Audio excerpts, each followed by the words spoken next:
দেখতে পাচ্ছেন কড়াতে রয়েছে কিছুটা জল, জলেই তৈরি হয়ে যাচ্ছে আজকের রেসিপি নিরামিষ তুলতুলে নরম টিক্কা।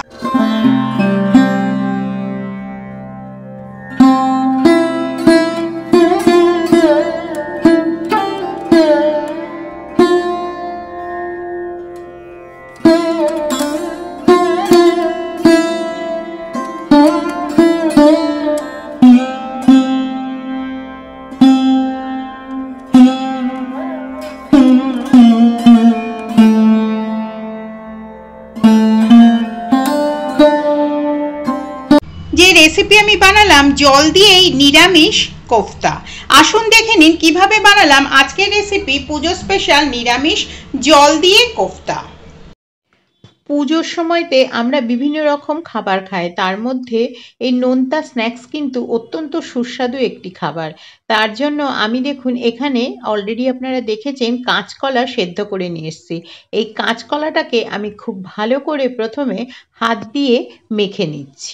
এরপরে আমি এর মধ্যে দিয়ে দিচ্ছি একটু লঙ্কার গুঁড়ো, একটু জিরের গুঁড়ো, দিচ্ছি একটু গরম মশলা, হাফ চামচ মতন। গরম মশলাটার একটু স্ট্রং অ্যারোমাটা লাগবে। আর দিচ্ছি এটা যে লম্বা পুরভরা লঙ্কাগুলো হয় ওই লঙ্কা, এটা হচ্ছে কুচানো এই লঙ্কা, এই যে এখানে ছোট ছোট করে কেটে দিয়েছি। দিচ্ছি একটু আদা রস, অল্প একটু ছেঁচা ছেঁচা মতন আদা। আর যেটা মেন ইনগ্রিডিয়েন্টস দিতে হবে, যেটা খুব রিচ হবে এই খাবারটা এবং সুস্বাদু হবে, সেটা হচ্ছে যে ছানাটা কাটালাম, সেই ছানাটা। এই ছানাটা দেওয়ার জন্য আজকে আমার এই নিরামিষ টিক্কা একদম নরম হবে এবং সুস্বাদু হবে, কিন্তু এর মধ্যে কোনো তেলের ব্যবহার হবে না। তাই আজকের রেসিপি হচ্ছে তেল ছাড়া নিরামিষ টিক্কা। এটা জল দিয়েই সম্পূর্ণ তৈরি হবে। কি করে হবে সেটা অবশ্যই আপনারা পুরো রেসিপিটা দেখবেন, তবেই কিন্তু আপনারা এই রেসিপিটার পারফেক্ট যে নিয়মটা সেটা বুঝতে পারবেন। এই যে একরকম মাখাই হয়ে গেল, এবারে এটাকে শুধু টিক্কি শেপ দেব তা নয়, এটার সাথে সাথে এটার মধ্যে একটা অন্য ইনগ্রিডিয়েন্টস দেব যেটা কিন্তু এই রেসিপিটার কালারটা আনতে সাহায্য করবে। এবারে আমি বানিয়ে নিচ্ছি ঘরে তৈরি করা একদম ফ্রেশ ব্রেড ক্রাম্বস। তার জন্য আমি ব্রেডটা ধারটা না কেটে পুরো সব সমেত দুটো পাউরুটি আমি ছিঁড়ে ছিঁড়ে মিক্সির মধ্যে দিয়ে একদম গুঁড়ো করে নেব। যেহেতু ব্রেড ক্রাম্বসের ব্রেডের ধারগুলো আমি একদম সরাইনি, সব শুদ্ধ একটা গুঁড়ো করেছি, সেই জন্য দেখুন একটু ব্রাউনিশ ব্রাউনিশ কালার এসেছে। এই কালারটা এই রেসিপিটার জন্য প্রয়োজন ছিল। এবারে এই যে টিক্কি, আমি টিক্কিগুলো বানিয়ে নেব। তার জন্য দেখুন এখানে কিন্তু খেয়াল করে দেখুন আপনারা, কোনো রকম আমি তেলের ব্যবহার করব না ওভারঅল ফুল রেসিপিটাতে। এটা সম্পূর্ণ জল দিয়েই টিক্কাটা বানানো হবে এবং উইদাউট অয়েল বানানো হবে। প্রথমে টিক্কিগুলো বানিয়ে নেব। আমি এরকম একটা সাইজে বানাচ্ছি, আপনারা বড় ছোট আপনাদের মনের মতন করে বানিয়ে নেবেন। ছানাটা কিন্তু একদম বাইন্ডিং এজেন্টের কাজ করে এবং ছানা দিলে যে কোনো খাবারই কিন্তু একটু সুস্বাদু হয়। এই যে মোটামুটি একটু এরকম সাইজ করছি। এবারে এর মধ্যে আমি ব্রেড ক্রাম্বসটা দিয়ে একদম ভালো করে কোট করে নিচ্ছি। ব্রেড ক্রাম্বসটা কিন্তু খুব ইম্পর্টেন্ট ইনগ্রিডিয়েন্টস এই রেসিপিটার জন্য। এই যে দেখছেন একদম সুন্দর তৈরি হয়ে গেল একটা টিক্কি। এইভাবে আমি প্রত্যেকটা একই প্রসেসে বানিয়ে নেব। ভীষণ সোজা রেসিপি, ভীষণ সহজলভ্য রেসিপি। আপনাদের কাছে সব জিনিসই রয়েছে বাড়িতে, এই জিনিসগুলো বাইরে থেকে কিছুই আনতে হবে না। আমি যে সিমলা মির্চটা ব্যবহার করলাম ওইটার বদলে আপনারা যদি যে কোনো অন্যরকম নর্মাল ক্যাপসিকাম ব্যবহার করতে চান বা যে কোনো আলু ব্যবহার করতে চান সে সমস্ত করতে পারেন, কিন্তু কাঁচা আলু হলে সেটাকে একটু বয়েল করে নিলে খেতে সুস্বাদু হবে। প্রথমে গ্যাসের আমি জ্বালিয়ে নিয়ে একদম প্রথম শর্ত হচ্ছে তাওয়াটাকে খুব ভালো করে গরম করতে হবে। তাওয়াটা যখন গরম হয়ে গেল এর মধ্যে দিয়ে দিচ্ছি আমি জল।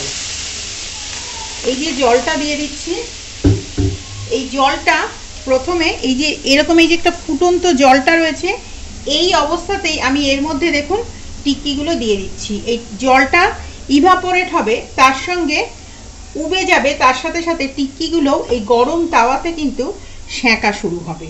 এইভাবেই কিন্তু এটা বানাতে হবে, এবং এটা খুব ধৈর্য ধরে ধীরে ধীরে ধীরে ধীরে কিন্তু বানাতে হবে। এবারে যখনই জলটা এরকম ইভাপোরেট হয়ে যাচ্ছে, মাঝে মাঝেই সাইড দিয়ে আমি এরকম একটু একটু করে এরকম জলের ছিটা কিন্তু দিয়ে দেবো, তবেই কিন্তু এটা ধীরে ধীরে তৈরি হবে।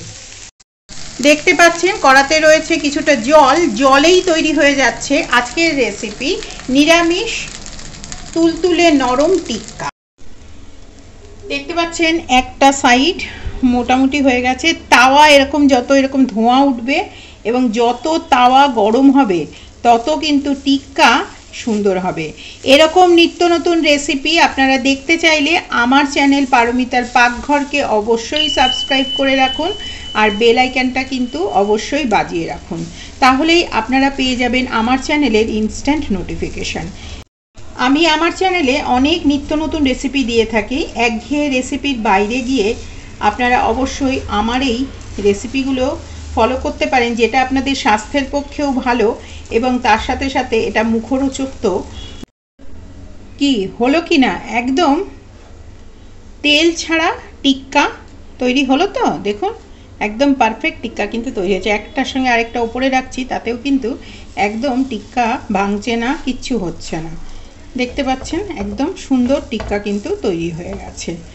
এই যে একটার সাথে আরেকটা উপরে তুলে দিলাম, তারপরেও কিন্তু এটা ভেঙে যাচ্ছে না, কিচ্ছু হচ্ছে না। এই যে উল্টে পাল্টে দেখুন সুন্দর। আসুন এটাকে পরিবেশন করে নিই একেবারে ইন্টারেস্টিং ওয়েতে। এবারে এগুলো প্রথমে আমি প্লেটিং করে নিচ্ছি। খুবই সোজা রেসিপি কিন্তু খুবই স্বাস্থ্যকর রেসিপি। এটা আপনারা নবরাত্রি উপলক্ষেও খেতে পারেন। যারা নবরাত্রির উপর রাখছেন বা নবরাত্রির জন্য যারা ঘট বসিয়েছেন তারাও কিন্তু এটা খেতেই পারেন। দিয়ে দিচ্ছি আমি একটু একটু করে দই। আপনারা মেয়োনিজ এই সমস্ত যারা এটা ভাজার পরে খেতে চাইবেন তারা খেতে পারেন, কিন্তু যেহেতু আজকে রেসিপি আমার একদম হেলদি স্ন্যাক্স, সেজন্য আমি কিন্তু কোনো রকম মেয়োনিজ টেয়োনিজ এই সমস্ত জিনিসে ব্যবহার করছি না। এরপর ওপর থেকে দিয়ে দিচ্ছি একটু ঝুরি, একটু একটু করে বাদাম, একটা একটা করে বাদাম দিচ্ছি, খেতে সুন্দর লাগবে। আর দিয়ে দিচ্ছি একটু একটু করে ধনেপাতা। যারা মনে করেন পেঁয়াজ নিরামিষ খাবার, তারা এর ওপর থেকে পেঁয়াজ দিতে পারেন। এই ছিল পুজোর অভিনব একটি টিক্কা রেসিপি, যেটা একেবারেই তেল ছাড়া জল দিয়েই তৈরি করে নিলাম। আশা করি আমার এই অভিনব রেসিপি আপনাদের ভালো লাগলো। আগামীতে আমি আবার ফিরবো নতুন রেসিপির সাথে। আজ এই পর্যন্তই। আমি পারমিতার পাকঘর থেকে।